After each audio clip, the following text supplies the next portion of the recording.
na bon moto bazo mozo matamena esprit aux assez raison pour laquelle moi on a redoubler ma classe soit a raté diplôme plusieurs fois il y a ça na 4e des humanités comment on a diplôme na esprit ba kangi na 4e des humanités mais na bon moto na 6e on a diplôme té même 10 fois ko sala examen ko joa té kizamo ko na lelo yo bandoto ya ebale bandoto ya bakufi ils ont témoigné place molimo neza ko fanda ozolo tabandoto ozana mobali et pourtant yo bala na oté ozolo tabandoto ozana mwasi et pourtant yo bala pété bandoto ana ça démontre vraiment que non ozana mariage moko nocturne ozana libala moko ya butu dans la cure d'âme mutabikate c'est-à-dire sans la délivrance mutabikate donc mutaza lié mutaza possédé il n'est pas délivré a obikate au cause de la patron mais nandoto mona koza pauvre pauvre c'est-à-dire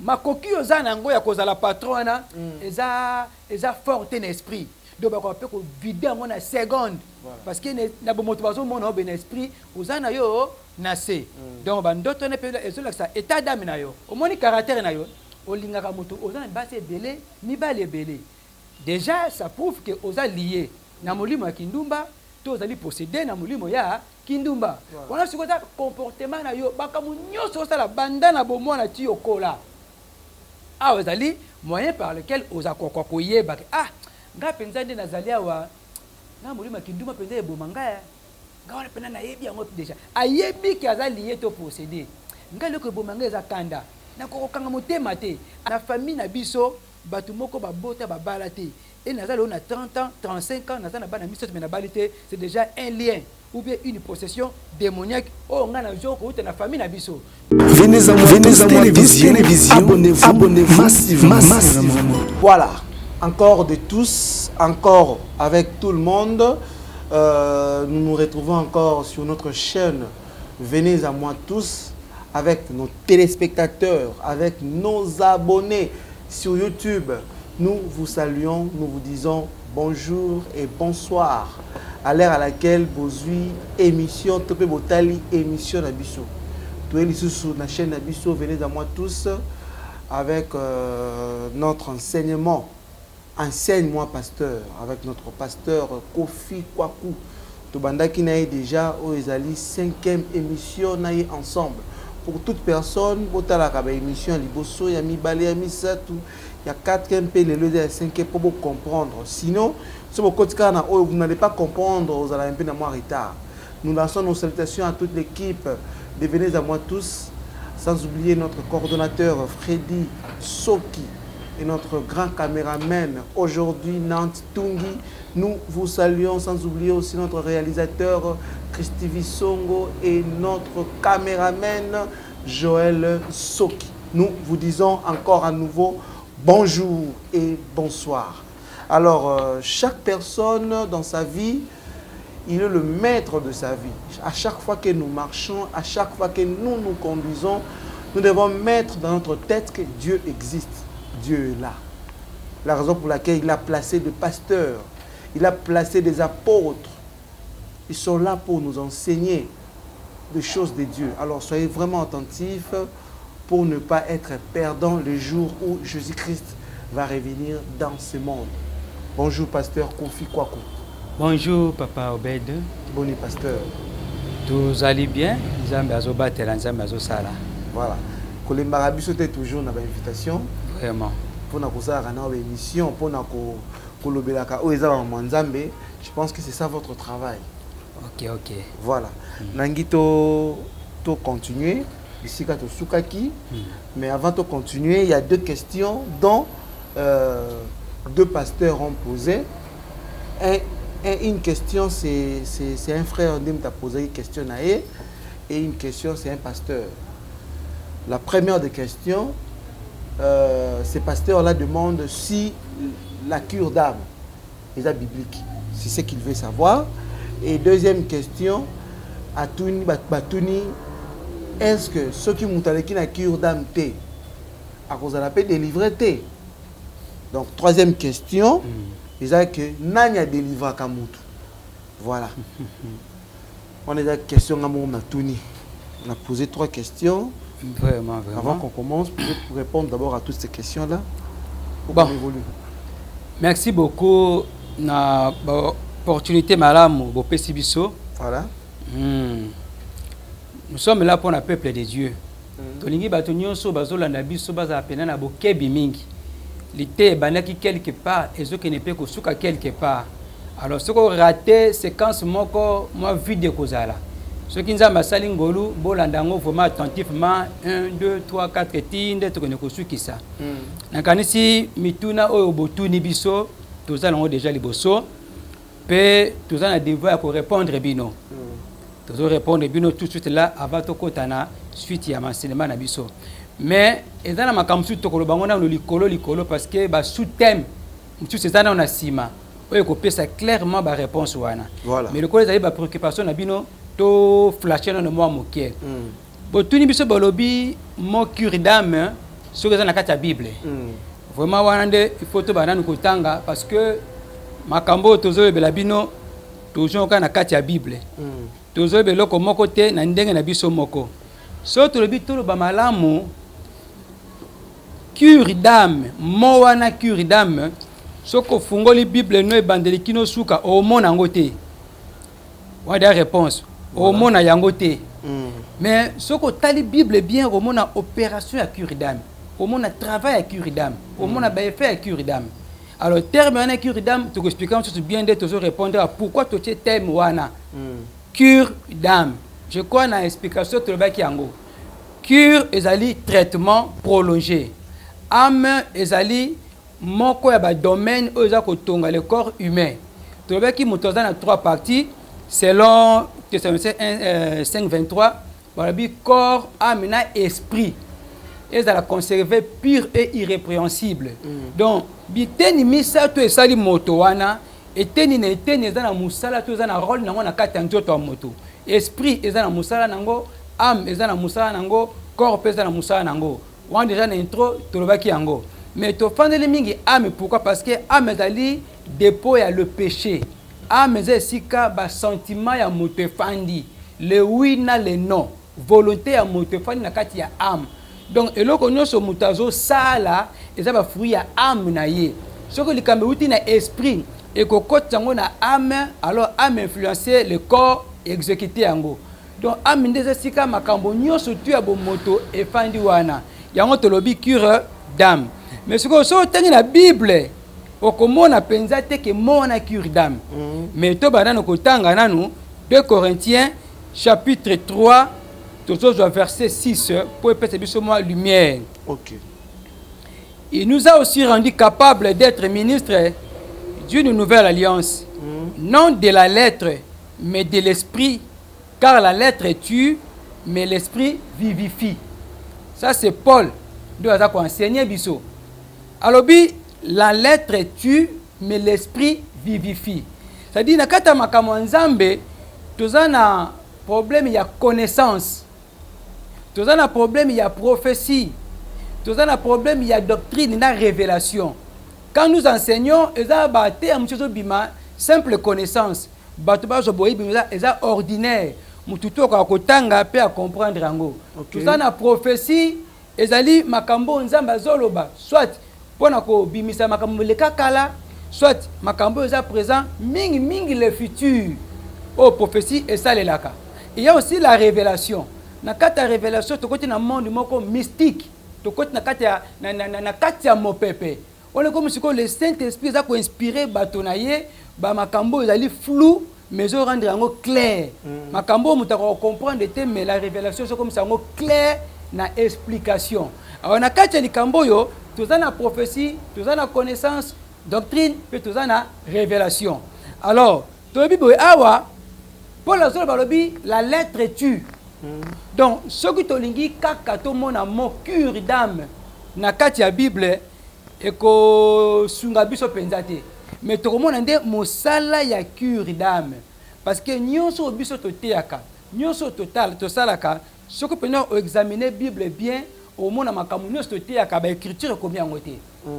Il y a des révélations oh un homme de Dieu a permis nango abimisi yango mais so tangi ba écriture au monde yangote mais tango yo ki yango Saint-Esprit ça convaincre oui ça c'est la parole de Dieu. Dans le domaine il y a révélation.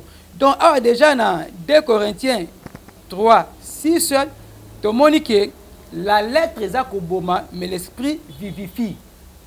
Donc so lingi omona yango te, mais explication d'aller spirituelle na kanisi ekokopesa penza bomo et bien.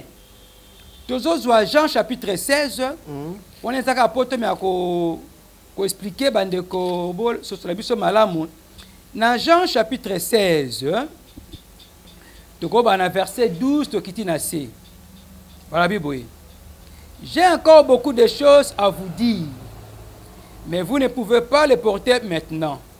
Quand le consolateur sera venu, l'esprit de vérité, il vous conduira dans toute la vérité, car il ne parlera pas de lui-même, mais il dira tout ce qu'il aura entendu, et il vous annoncera les choses à venir.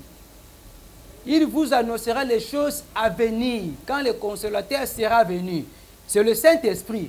Donc, molimo sans tout temps ekoya ekoloba makambo ebele o yeso lobi nazala makambo ebele akolobela bilo mais bokoka ko supporter ngo sikote parce que boza ko manquer force bozo manquer makoki à ko supporter makambo na ngai mais tikanga na kende le consolateur viendra, le Saint-Esprit. Ce que le Saint-Esprit est et continue katia moto, alors le Saint-Esprit est le meilleur enseignant. Et que lobela bino makambo ebele na makambo ngai Yesu na lobaki te, Saint-Esprit a kolobela bino. Et le Saint-Esprit ira plus loin pour vous annoncer les choses à venir. Donc ça makambo Jésus a prononcé qui ont été na ba dire na ye, mais le Saint-Esprit e kolobela ngo bana na ye, e kolobela ngo basali na ye. Là okoluko mona na Bible okomona ngo te de ce que tu Paul raison les écritures tuent. C'est-à-dire so bika makambo nyonso yo côté ya. Autant yango noir sur blanc, okende à côté. Dans la révélation, il y a des choses où tu as enseigner noir sur blanc. Dans la Bible, au monde yango te. Il faut que le Saint-Esprit ait annoncé des choses à venir. Ce qu'il faut tout dans nous Yesu. Les choses à venir, on a nini. Pour y mutazole bela bantoma awa. Le Saint-Esprit est koloba des choses à venir. Quelles sont ces choses à venir? Les anini. Tu y bien noté. Mais le corps tout ça, tu toujours comprendre qu'il y a des choses à venir. Oh, Yesu alobaka na tango wana lelo tozo bimisango par le Saint-Esprit. La révélation zo bima par le Saint-Esprit. Na moment wana ezaki le présent, mais lelo comme à venir. C'est-à-dire ce aujourd'hui temps wana Jésus, na temps oyo, eza temps oyo lelo ezali temps moko à venir par rapport à temps wana. Et aujourd'hui, tozo bango dans le présent, mais makambo pe no sono to bimisité dans l'avenir, tout homme de Dieu o azui inspiration en Nzambe à kolobaka ba choses à venir parce que le Saint-Esprit est à sonder même profondeur yanzambe. Voilà. Donc jusque là, tout le monde que le Saint-Esprit est koloba makambo mususu o Bible na ba écriture to moni yango te. Alors to que ne ko su qui ça pour na temps peu pour à toujours répondre la première question. La première question wana tozui Luc chapitre 24. Luc 24 kuna to kinde na verset 45 tukiti na moi c'est nango kuna. Alors il leur ouvrit l'esprit afin qu'ils comprissent les écritures.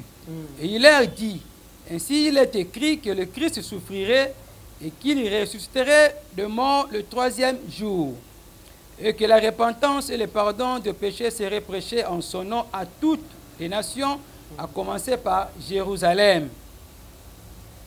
Balobi Yesu Yesu tanga sekui akute na deux disciples na nzela ya Emmaüs. Histoire za molai batamboli ti vers le soir bakoti na ndaku babandi kolia pe ko solola po bakene ko découvrir que ça c'est Jésus ressuscité. Mais na siko totin balobi babi Jésus afungoli bango mayele po ba comprendre ba écriture parce que et comment maka que Christ a kokufa a ko souffrir pe après 3 jours a ko quoi. Donc on va comprendre qu'il y a un côté.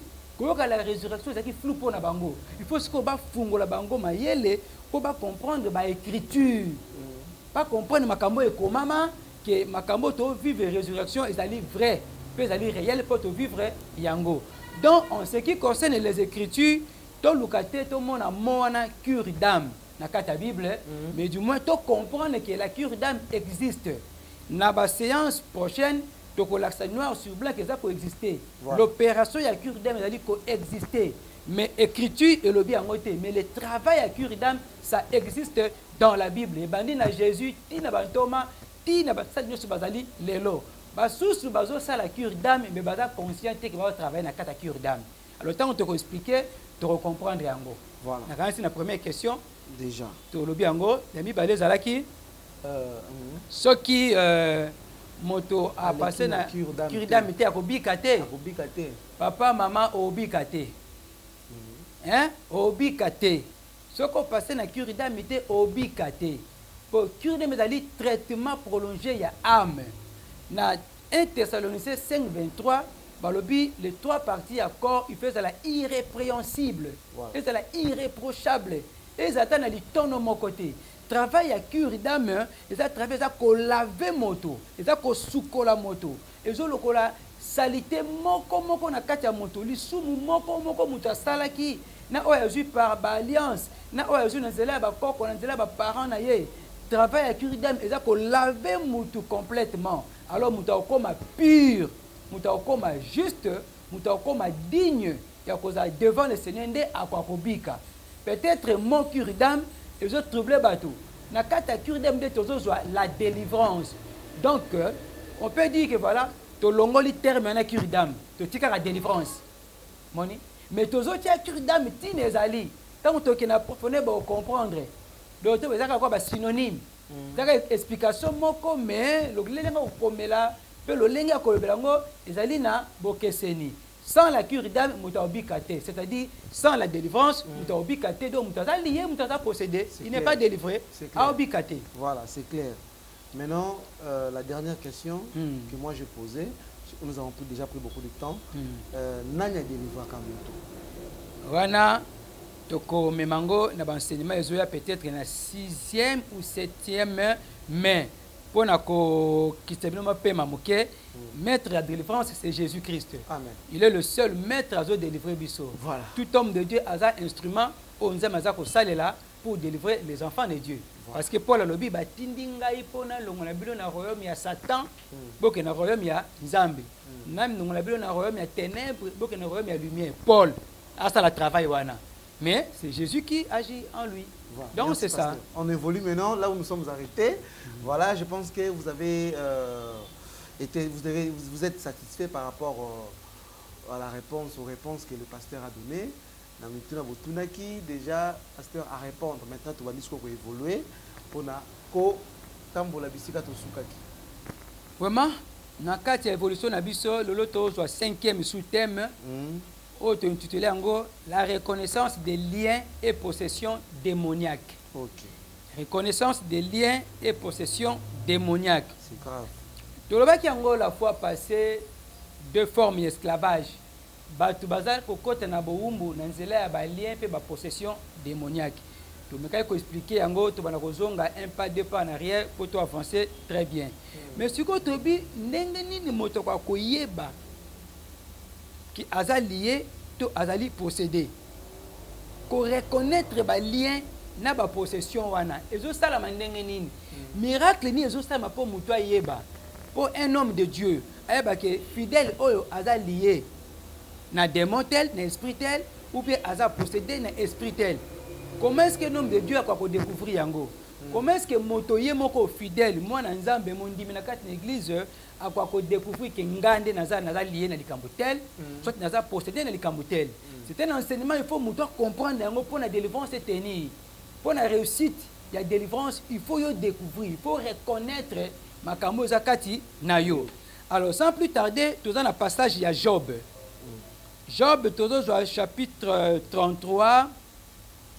Job 33. Toujours verset 14, je crois qu'il y a 18. Verset 14 jusqu'à 18. Ouais, la première tirée tiré A pour découvrir la possession démoniaque. To tangi bon to limbola. OK.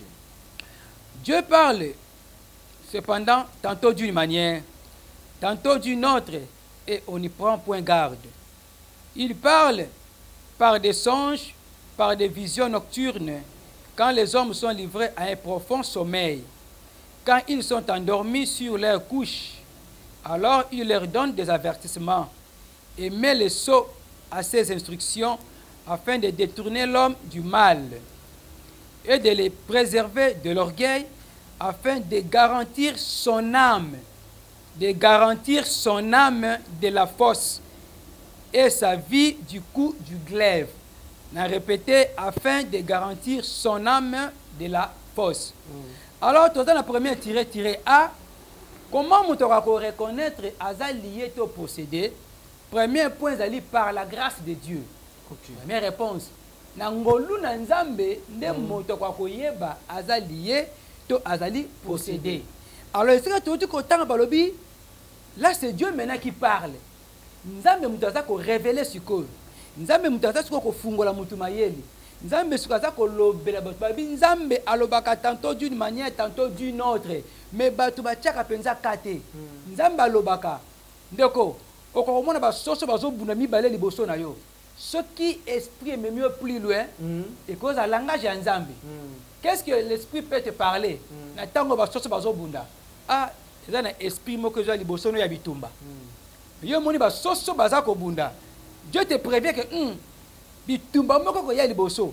Et pas na yo to na quartier. Mais ozo moni ça flou. Comment ba soso bazo bunda et ça langage à Seigneur.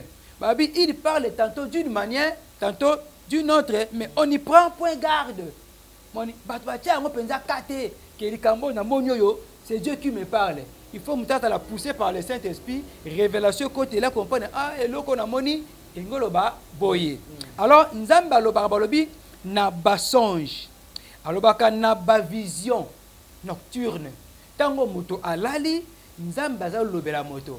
Ah on a lingi na attirer attention à moto nyonso zo la na biso de près ou de loin. Basonge, ba vision et ça ba langage. Ba langage codé. Oh c'est un esprit à discernement. Et c'est un esprit à sagesse. Et c'est un esprit à interprétation. Faut pas limbo la yango. Okwa komona manga, mais faut pas limbo la manga wana. Okwa komona likaku, faut pas limbo la likaku wana na esprit à discernement, ou ko pesa interprétation. Alors na kati ya ba songe, pe na kati ya ba vision, nzamba solo bela biso. Alors toza na problème ya ba lien na ba possession démoniaque. Qu'est-ce qui se passe? Nzamba kwa kolobela na songe. Tozo sur exemple. Ozolo tandoto oza na ebale. Ozora bandoto souvent osikola kaka na ebale. Oza kaka na ebale, ozosala ba pêche mingi bandoto kaka ya ebale. Mais ebale ngolo banini parce que mutu afifaka na mokili. Ebale zaka na batamoko songolo, mutake pêche, mutako toka mai ko sukola obe azo traverser. Olo taka ko na ebale bandoto ya ebale zaka tellement belle mais c'est un langage. Eze lo belinza mezo lo bela yo parce que ça makambo ya esprit. Yo la kananda kuno na mbetu na yo mais na esprit na yo ezo sala na ebale. C'est-à-dire ton esprit, ton âme est habitué na ebale. Oh ebale zali monde à part. Ezali mokili mususu. Kuna tomona nde bilima. Nde na kati ebale. O to benga ba génie des eaux, ba génie des mers. Bilima ya ebale. Nde baza ko travailler kuna pona ebale monde mususu pe ezali kuna. Pour ce qui est l'Apocalypse vers la fin balobi, la mer rendit les morts qui étaient en elle. Donc, dans le jugement dernier, tu peux parler un mot plus tard, nous sommes kufaka bako bima bako sekwa. Et baleza na bateau ya kanga. Alors, à cause de ce bango par mokeli, pour mokeli a jugé bango. Donc, na kat ne balé, il y a une autre vie. Au biso toza lango, to yebi yango te ezakuna. Alors, tant on a ko lota bando to mingi on ne balé, c'est-à-dire esprit nous a lié na balé. Ils sont liés na mai. Alors, si ils sont liés na mai, c'est-à-dire qu'ils sont liés na ba génie, na bilima. Tu peux par exemple, aux autres tabandoto souvent, aux dans la cimetière. Aux autres tabandoto non kana batu bakufa, ba camarade bakufa, maman akufa. Aux autres tabandoto aux a toujours collé la batu bakufa. Et pourtant ils sont vivants. Aux autres ils sont comme là. Mais bandoto il la yo na cimetière ngolo banini. Ça c'est l'état de ton âme. Parce que bon motoné zo mona na bo mais esprit nous a ko vivre na kati ya kunda. C'est pour dire que aux alliés, tout peut aller posséder na l'esprit des morts. Oh bazo kangayo, na bo moto bezo monana te, mais l'esprit ezo monana. La zone en arrière, balobi, nzambe balobi na bango bokufa. Bokufa, Adana Eve, mais tout le monde va profiter. Mais tant que tu as la révélation, tu veux comprendre que non, l'esprit de bango c'est kufaki. Donc homme intérieur, et si ka ame fanaki et c'est kufaki. Nde eke komonana na liwa ya Abel. Ndenge peza mokona lelo yo. Bandoto ya ebale. Bandoto ya bakufi. Ezo témoigner place molimo neza kofanda. Ozolota bandoto ozana mobali. Et pourtant yo bala na ote. Ozolota bandoto ozana mwasi. Et pourtant yo bala pété. Bandoto ana. Ça démontre vraiment que non. Ozana mariage moko nocturne. Ozana libala moko ya butu. na moi oza célibataire mais na butu oza marié ozolota bandoto oza toujours na zamba ozolota bandoto kaka bilamba salité ozolota bandoto osaka bisika mabe na bangomba bisika mo compliqué basonge nyonso ezali balangage codé ezali balangage ya nzambe po bible lobi il parle na basonge pe na bavision nocturne donc ndoto na yo vision faut pas qu'on néglige yango eza elobeli ya nzambe wana toza na premier tiré A tolobi que non moto azoyeba balien na possession démoniaque par la grâce de Dieu. Oh, la grâce de Dieu, c'est le côté qu'on mérite en côté. Voilà qui n'a pas pongi, on l'a mouki, ah, na l'autre ndoto moko boy, na l'autre ndoto moko boy. Il y a déjà au babika, à l'année na butu, à du songe, à moni à ken anzela sali accident. Na tonga la mouki moté mané boy, à ça la sortie wana, à fani nandao. Mais 2 heures, 3 heures plus tard, kaka nanzela ya kendeke, car na ba véhicule ya kotaka, accident salami. À comprendre, ah, Dieu est amour. Dieu m'avait parlé déjà qu'il y aura un accident. Donc, on m'a protégé. Pour faire le balobi, pour garantir son âme. C'est-à-dire, mon lit, mon no koufate, bandoto, ba vision, à la question, pour koufate. Au quoi peut qu'on soit ndoto, au moni, au seul accident, au bimi, puis au seul accidenté. C'est-à-dire, aux une ndoto, la mouki, tu pries Dieu. Zambe, batelan zela nangai. Na BBC misala nyoso satan na tina nzela nangai. Expert accident na longole na nzela nangai. Okotambola accident kwa kosala tantôt ko choc été. Soit tu peux accident peut kosala maté soit tu peux rater accident. Le nzamba ça lobela ki on a songe pe na vision. Ah eza magité. Eza longité. Bonganga te bokokote. Eza la grâce de Dieu et côté liyo na nzela ya ndoto pe na nzela ya vision alors comprendre. Siko soki ozoka bandoto za compliqué devant un homme de Dieu sur atana makoki comprendre oui ndeko azalié à posséder rien que na bandoto omoni a tolongo na hérédité aux yeux pas batata na ba maman tolongo na ba alliance aux yeux ba relation za ki nango et comme ce grâce ka nzambe e bani ko l'action makambo soit na ba alliance na yo ozala ki lié to posséder na démon moko quelconque mais oza conscient nango te mais nzela ya ndoto nzambe la kiso moni oza lié na ikamo songolo na par exemple ndeko moko attention na bon été mostali mo akufa kala de quoi na sali songe azotanga quelque part na motoboye azale kolula fille moko na retenir même kombo ya fille wana hein fille yango Clarisse do batanga école moko alula ka fille wana amona fille kitoko alula kena ndenge ya mabe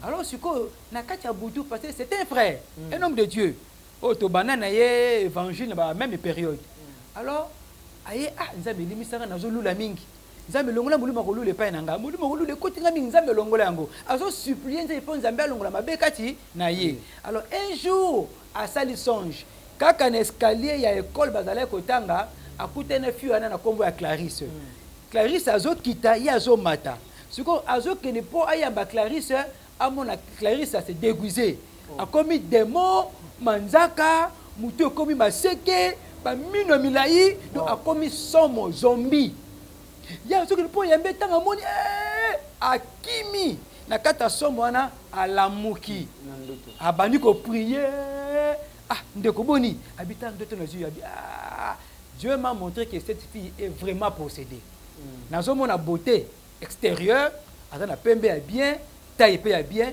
mais aza possédée azana milimo mabe belé na kati na ye na libana tozolule mais na esprit ne c'est un possédé donc so na bimi na ye na comme allié so na sali alliance ngane na comme pe possédé ozomona na ndoto pe na vision ça c'est la grâce de Dieu il y a azomona beauté extérieure azomona te que moi monso na kati ne mabe fandi azomona ngote mais la grâce de Dieu la kisi que moi na monso na azana milimo mabe belé na kati na ye tala état d'âme na ye. Vous voyez? Oui. Donc, le premier point, tout le monde, la grâce de Dieu, nous sommes possédés ou liés dans les songolo, na ba songe, na ba vision. Sans oublier aussi la prophétie. La prophétie ne pas l'obaka. La carte de la prophétie, Dieu peut parler à travers son enfant. Voilà. Na moni likambo boye toko sala boyete ou bien nazomona papa Obed na moni na sima na yo banyoka. La prophétie, nous avons bimisi na simbano ba nyoka bazali. C'est pour dire qu'il y a des démons derrière toi. Il faut ça la keba, ba chasser bango, ba prier pour na yo. Donc na ba prophétie, na ba songe, na ba vision, et ça ba moyen par lesquels nous avons azolobela ba na ye. awa etali mutute même bana mike. Il y a aussi des enfants qui vont retenir bandoto. Au moins, il y a 5 ans, 6 ans, la mouki. Papa, dans l'autre, qui est tel, tel, tel. Ça m'appelle ces mémoires pour retenir bandoto. Osa la montée, osa la mondimi, pasteur, apôtre, na qualité nyonso zali, bandoto lobelaka biso nyonso. Na qualité oza nango, nzamba ko la biso no oza lié na esprit moko songolo, ozo ke pa ba koko na yo. Nous a montée. Montée ya ko saka pe musala ya nzambe. Au monde que oui, nous avons lié l'esprit moko boko qu'on a biso. Là qu'on est gauche à droite était, l'aucun homme de Dieu. Confesser seulement ah papa, nous avons dit son chimo, nous avons lié na boko qu'on a biso. On va prier. Quand tu balé ba bengani, et ça lango makamza facile parce que le nom de Jésus est ça makambo nyoso. À la longue tu découvrir na opération à cure d'âme de tu découvrir makambo yo très très très bien. Oui pasteur. On est allé premier point là. Oui, avant qu'on na point B. Oui. Na contribuer na tu m'as sur ma question. Oui oui. Ils alaka na ba classe. Moi na mukie a autant na classe a commis a moi comme na à chaque étape on mata classe. Azaki net na première à matière longue première comme na deuxième soit comme na deuxième à l'autre ndoto que azotanga te ou bien dans la classe toujours à la classe inférieure. OK. À comme na sixième des humanités à monique non azongi na première CEO. Wana isa ni c'est vraiment un langage ndé la ba langage codé. C'est-à-dire yo za na sixième primaire ozo bandoto za na première. Isa état d'âme na yo. C'est-à-dire na kati na yo homme intérieur na yo eza ko vivre sixième primaire et vivre première, c'est-à-dire régression moko ezali. Donc na kati esprit non ko kita ezali ko matezate. Na bo mototo mono na sixième primaire mais na esprit ba kanga na première primaire. Et cause peut-être ba lien à famille, besoin diplôme na bo moto ba mono zo matemé na esprit oza assez. Raison pour laquelle moi na mutata ko redoubler ba classe. Soit a raté diplôme plusieurs fois. Il y a ça na 4e des humanités. Comment qu'on a diplôme? Na esprit bakangi na 4e des humanités mais na moto na 6e on a diplôme té même il dit faut que ça l'examen ko joité qui non ba délivrer ba kata ba lien o ekangi yo na 4e des humanités si ko ba fungola nzela o koma na 6e na moto pe na molimo comme na 6e là maintenant ko décrocher diplôme na yo so c'est l'examen donc ba ndoto ya ko zonga saka moto sima ça ba régression déjà que ozana C au cause de la patron mais dans d'autres monde les pauvres pauvre ça dit ma coquille aux anango ya cause la patronne eza forte en esprit donc on peut vider en une seconde parce que na bo motivation mon ben esprit aux anayo nasé donc ba d'autres ne peut ezo ça état d'âme na yo voilà mutu nyonso aza kolanda biso azala vraiment attentif comme je vous avais dit au début que ba enseignement ezo contribuer vraiment na vie ya mutu sur le plan spirituel, sur le plan physique. Qu'on néglige bandoto na vie ya mutu, eza mabe. Basa na nzambe ba oleka na ba TV, ba oleka na ba radio. Aujourd'hui, nous avons reçu un pasteur, Fred Kofi Kwaku. Aujourd'hui, nous sommes avec lui, Azolo Belabiso. So Monique na makamou ya za koloba. Oza ko se retrouver na ba biloko moko quelconque. Son numéro est là. Contactez na numéro na WhatsApp, somoni le kan to contacter biso, to ko peso numéro na sans discussion, au kosola na ye pour le bien de ta vie, pour que ta vie change. Voyez? Parce qu'il y a même des enfants l'autre ndoto nandaku à comprendre ndoto ebisi maman zongo toujours à la légère bébisi papa. Soyez attentifs na ba enseignement oyo, ça va changer votre vie. Si réellement vous êtes des enfants de Dieu, si réellement on se retrouver dans le blocage, les liens et autres, le tout pasteur Azolobaka. On va se retrouver et dans la Nantes, on se retrouver parmi les Nyonso. À la fin de cette émission, contactez le pasteur, vous allez discuter dans le calme. Pasteur, on peut continuer dans point B. Merci, dans point B. Na recul dans point A. Ozolote bandoto ozoliaka. Na ndoto oliaka mingi osala ba fête ozosasa banyama na bandoto alors esala makabutu mo esala makala temps belé batu baliaka na moy yo liaka na butu to benga ngoni n'est-ce pas la sorcellerie au cause de la conscient ou bien inconscient mais naka tu n'es allé yango comme na monde wana eza makambo ya molili au moins pe pendant le temps molili yo zomona ozolia ozosasa banyama tout ça donc on est allé catholique yango mais makambo tozo kene ba développement malé mezo ya mikoloza koya kuna alors na point B tolobi pona muto a reconnaître ayeba ki naza lié to na posséder awa et comme likambo ya mayele na misu kotala ya liboso kotala vie ya baboti na biso. OK. Vie au biso moko toza ko mener. Là tozo mona ba comportement, tozo mona ba caractère, tozo mona ba agissement, tozo mona ba habitude. Omoni hein, ezabilo peu similaire. Des biloko yo, soku yo remarqué na ba habitude na yo, ba comportement, ba caractère, ba agissement na yo, eza na lolenge moko songolo ekoki déjà kolobelo ko vala ngana za lié na likambu tel. Naza possédé na likambu tel. To ba peut-être ba habitude au mesana na nini. Au mesana ko buka lokuta. Vous habitué na ko buka lokuta. C'est-à-dire naza lié na esprit ya mensonge. Ah to kene de gauche à droite ité. Ba habitude nga naza na yango. Moni na liaka mingi na dundaka mingi na linga na lia na baninga te. Il faut na lianga moko. Weza ba habitude na ngai na mesana ko lianga moko na mesana ko kabola fufu na baninga te. Donc naza lié na démon ya égoïsme. Nga na kabaka te. Donc dans la kaka ba comportement na yo, ba habitude na yo. So likambo yeboye oza motema moto, il faut réagir si vite. Il faut réagir à chaud. C'est un esprit à brutalité. Soit il y a agressivité. C'est-à-dire, milimo no surtout na basa kati na yo parce que yo soko yo ki likambo yo tiaka na sete yo kaka moto pelaka. Donc ba caractère na yo, ba habitude, ba comportement na yo, eza ko laksa déjà que oza lié na likambo songolo. Et loko nyonso mutazo sala e utaka na kati na ye. C'est-à-dire fruit ya esprit, ya âme.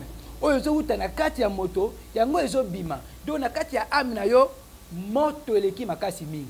Na kati ya âme na yo otiaka na sete. Il y a un esprit oyo eza na kati ya âme na yo so likambo ye amatisaka ngo la vitesse makasi po otomboka. Omoni hein? Yo exemple otondaka basi te. Na tongo ozalaki peut-être na Mado, na 12 heures oza na Ornella, na 20 heures oza na Micheline. Donc yo soko ozwi basi otondaka basi te. Omoni caractère na yo olingi basi mingi to olingi nzoto mingi. Mais c'est déjà un esprit, il y a impudicité, oh ils ont possédé yo parce que aux autres tons d'abasité, le logi oyo, le logi oyo, na même moment aux autres vivent na basi 4 5 6, même 2. Na même moment peu aux autres satisfaire ba ngonyo surtout. C'est un esprit, c'est un démon parce que ba besoin sexuel il y a na batango nango. So ko supporter ba besoin sexualité, là ça devient une possession démoniaque. Molimo ane lati yo otonda basité, pe otonda mibalité. Ozana Jean, ozana Mathieu, ozana na Philippe, bango so baza ba mibali to baza ba makangu na yo. O vibakala bango butu moyoka. O eza pona meshe, o eza pona ba so bilamba, o kuna so pona likambo songolo. À même moment ozo vivre na bango surtout wana. O moni caractère na yo, o lingaka moto, ozana base belé, mibali belé. Déjà ça prouve que oza lié na molimo ya kindumba, to ozali possédé na molimo ya kindumba. Wana sikoza comportement na yo bakamu nyoso sala banda na bomo na ti okola. Ah ozali moyen par lequel oza kokoko yeba ah nga penza nde nazali awa na molima kindumba penza ebomanga ya nga wana pena na yebi yango déjà ayebi ki azali yeto posséder nga leko ebomanga eza kanda na kokokanga motema te ayebi ki azali lié na esprit ya colère ayebi ki azali lié soit oyebi ki ozali lié na yango wana. Donc, na deuxième point B, token moulaye pendate. Donc, au quoi koye bakenga naza lié, to naza possédé na esprit quelconque à partir de comportement oyoza na yango, ba caractère oza ko afficher, ba habitude na yo, ba jugement na yo. Nyon surtout netali vie humaine. Yango ndezola que non na kati na yo eza bongo. Siko soko o découvrir que ezali bongo, mama papa kolala pongité. Lukaka basali nzambe. Pour que nous présenter ma cambouana na opération avec cure d'âme de te expliquer ngo na ba détail makasi mingi ah toza ko flasher ngo donc na ba comportement na ba jugement au quoi ko ba ke na lié na likambo songolo. Merci beaucoup pasteur. Évoluons comme je le dis toujours. Pasteur, moi aussi je voulais poser une question. Oui oui.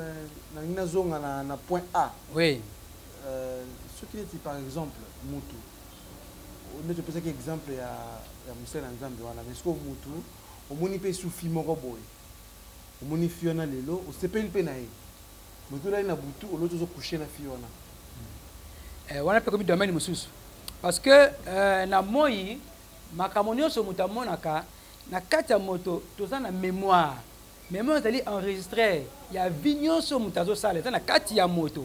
Alors qu'est-ce qui se passe? Moto pe kokola aza na moi pe boye makambo ya vivre na butu pe aloti yango nyonso eza négatif te okolota pe makambo ya bien moni hein okolota pe ke na bali fiwana c'était langage que non c'est ta femme obala ye moni mais na langage mususu eza peut-être femme de nuit là siko totala bandoto ngozo ya quand pesa ko se manifester comment na kati ya ndoto ozana ba réaction ni tango zo lota ndengo wana omoni fimo na moyo luliye na butu olotiye wana to kwa kolobango na parenthèse ezakaka mémoire na yo ezongisi na kati intelligence na yo makambo yo vivaki na moyo c'est pas tellement grave c'est cause grave au cas où ma bébé est batami mais ezali kama ko découvrir ngo plus tard ezakateka na ndoto lozwi lokwa na loti na coucher na ye c'est-à-dire ça démon té ezaka ba penser na yo hein ezongli pe kaka yo moko ba misusu ba loti bongo a coucher na me na kibo moto pe boye ba super menezo bilo voilà c'est comme ça lié na ba démon ce sont des esprits c'est-à-dire tant moni ba liquide wana ebimi effectivement l'esprit obane ko sala yango. Donc l'esprit est salami alors il s'est matérialisé et bimi tinamo suni. Là tu es lié na famille de nuit tu t'appelles mobali moi si tu es lié na mari de nuit.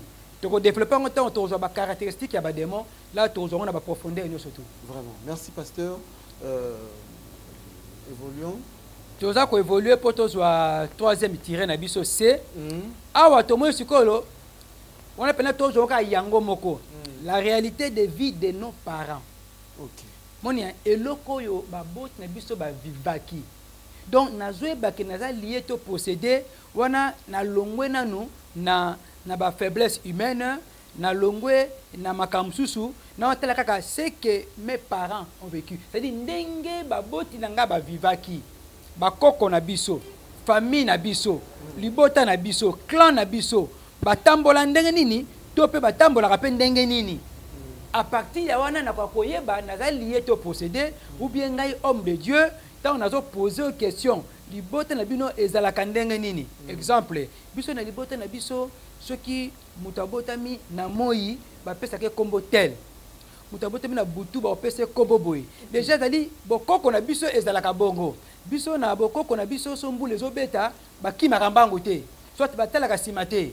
Déjà ezolo ba quelque chose interdit wana ekila wana ezana esprit moko ebatami na sima parce que la pluie est naturelle et koko zo na balabala et koko zo na ndako ce zo na balabala on a tout le temps pour se protéger mais l'esprit qui te dit que non biso sombu les obeta totalaka simate to ki makambango te c'est déjà un esprit ce qui mutu na vie na yo otosa mibeko wana pe osayela yango eza mibeko na ote mibeko ya bakoko na bino mibeko ya famille na bino le fait que ya kotosa yango oza déjà lié na esprit ya coutume et tradition donc molimo bokoko esanini esi ekanga yo mais otambolaka na yo ozolia pe ozombela no malamu là totanga nanu moke na Pierre 2 Pierre chapitre 1 verset 18 2 Pierre 1 verset 18 totangi Pierre a le sachant que ce n'est pas par des choses périssables, par de l'argent ou de l'or, que vous avez été rachetés de la vaine manière de vivre que vous aviez hérité de vos parents. De la vaine manière de vivre que vous aviez hérité de vos parents. Alors, bino basomba ki bino na wolo te, na palata te, na bien, lo lenge ya mabe o bino bozwaki epai ya baboti na bino. C'est-à-dire bana tango bazako bota bazokola bazako hériter bazako sangola bazako vivre makambo bazwi pa ba papa na bango o to benga makambo tali hérédité ba caractère ya famille ba caractère ya sang. Donc koko na biso moko boye abalaka te toute sa vie mais abota. Alors tout ça ko vivre siko na famille X to Y bazobota mais bazobala te. C'est-à-dire baza lié na puissance wana ya bokoko na bango parce que koko moko abalate pe abalate mais abota ebele. C'est-à-dire ceux qui ont comprendre que non na famille na biso batu moko babota babalate et nazalo na 30 ans 35 ans nazana bana miso mais na balite c'est déjà un lien ou bien une possession démoniaque oh nga na joko na famille na biso. Donc koloba na lolengi wana na otala kaka ke non babosi na biso basalaka ndenge nini batambola na bonganga batambola na bakisi mingi batambola na makambo ebele ya mabe donc vi bango basalaki donc tozongi na ba origine ya balie na badémon tozwi l'hérédité certainement nga na kati na ngai makambo wana ezali oyo bakoko na nga basalaki naza na famille bachef coutumier bachef coutumier na babiso babantu bazalaka équipé na makambo ebele oyo ezali mystique aza na bondoki na ye amonaka na butu aza na mbeli moko boye aza na mokila soki ya ngombe soki ya nani atambolaka nango alataka rouge tout ça c'est significatif sikoyo ngai nabotemi na famille ya bachef coutumier donc balien ya bachef coutumier eza kati na ngai na mabe na malamu donc ainsi de suite. Voilà, nous sommes vraiment trop éclairés. Pasteur, moi je voulais poser une question concernant la réalité des vies de nos parents. Supposons que ces parents-là, bandimeli nzambe. Aujourd'hui, bandimeli nzambe, bongo limité mana bango. Bakomi bana nzambe. Baboti bana, mais bana baza ko hériter ba bêtises oh ba parents basalaka dans le passé. Donc ces parents-là n'ont pas été bien délivrés ou bien ils ont ba lien na bango ezalaka etikali je ne sais pas. Merci pour la motuna eza kitoko mingi parce que le salut est individuel. La foi est personnelle, ça pour na moto. Parents aboti mwana. Abongoli pe motema. Aleka pe na délivrance na cure d'âme maramu c'est le cas mais moi no ya aboti na temps azaki na balia wana donc écoute tu peux pas mwana ezo senga pe na mwana pe ndi le Seigneur Jésus abongola pe motema ba délivrer payer donc ça peut arriver que oboti pe na mwana mais mwana za makama be osala kala mais yo so tika yango donc le coup les na kati ya makila na ye eza ko senga ka travail ya cure d'âme ba kata balia wana ba chasser parce que eza na kati na ye et le moins pas ya papa et est-ce que pas ya mwana bien que papa a déjà délivré mais pas mwana ezali mais tant pas comme même la délivrance et ko longwa nango aussi la nango. Voilà, merci beaucoup, merci à toutes personnes qui nous ont suivis dans notre mission Enseigne-moi pasteur. Voilà, comme on vous le dit toujours à tout moment, il faut vous abonner, il faut vous abonner massivement s'il vous plaît. Abonnez-vous, partagez nos vidéos. C'est pour les enfants de Dieu, c'est pour ceux qui n'ont pas reçu Jésus-Christ dans leur vie. Va recevoir Jésus-Christ comme leur sauveur et Seigneur. Va dans la paix délivrer totalement par lui-même Jésus-Christ. Partagez nos émissions, partagez nos vidéos, créez un espace dans TikTok partout. Vous êtes au lieu seulement de mettre des histoires que nous ne maîtrisons pas. Mettez les choses de Dieu pour que bao bandimeli ete ba bongo la mitema baleka na ba délivrance na bango pour que vie na bango koma pepele tozo benga ba sena nzambe pona bino ba obozotala ka biso na biso o tozo leka na bango na ba émission.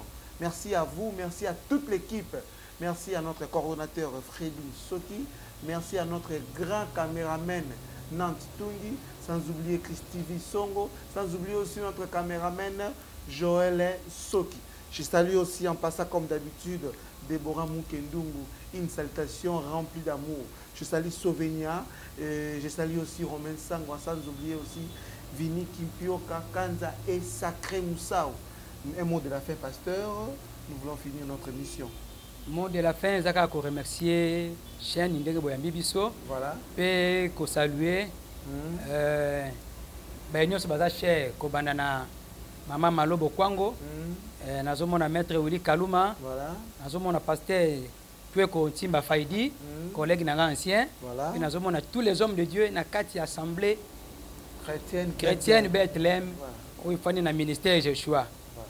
Bambote na bino nyoso ne bozolanda biso. Voilà, merci à vous, merci à toute l'équipe, merci à Papa Lick Lucas et Maman Elisabeth Lucas pour na makasi au bopé sarabiso à tout moment. Tout ça la émission pour que bana nzambe bazala enseigner, bana nzambe ba o bandimeli epete ba bongo la mitema pour na vie ya mutu nyonso changer complètement. Alors, tokutana prochainement avec notre pasteur Kofi Kwaku dans une émission encore pour la continuité Bisika Oyo Tosuki. Merci et ciao. Venez à moi, télévision, abonnez-vous massivement.